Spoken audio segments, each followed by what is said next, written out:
Thyatira is located about 30 miles southwest of Pergamos, and it was founded by Seleucus, one of Alexander the Great's generals. As there are no natural fortifications in the area, it was built to protect the northern defenses and thus came into being as a garrison city. It was not a naturally strong city and did not have the look of a fortress, and it has been captured, rebuilt, and destroyed many times. In later years, its manufacturing industries will come to prominence, being brass and bronze instruments.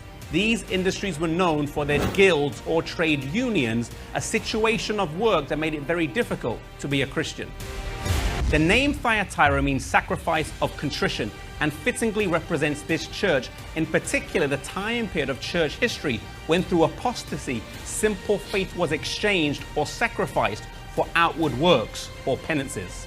This is the only church where Jesus uses his title, the Son of God, in introduction to them. In fact, it's the only time this term is used in Revelation.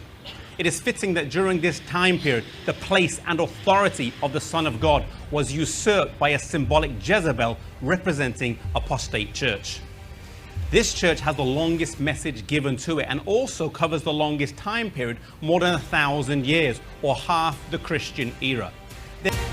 This church receives the most definite rebuke of all the churches, and the reference to Queen Jezebel is particularly significant. Jezebel in the Old Testament was a Phoenician and a worshipper of Baal, and the result of her marriage to King Ahab was that Israel was led into idolatry. It was during the reign of King Ahab and his marriage to Jezebel where the land had a drought for 3.5 years.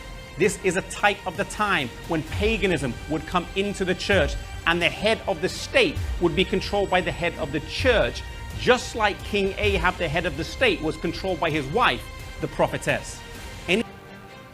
The time period usually associated with this church is 538 to 1798, when the Roman Church ruled as a joint religio-political power. But as Revelation 2 verse 21 says, she repented not. In verse 25, the counsel is given, hold fast till I come. The first reference to the second coming in all the letters. If you have wandered far from God or sunk into apostasy, then know you can always reach out to him and renew your relationship with him.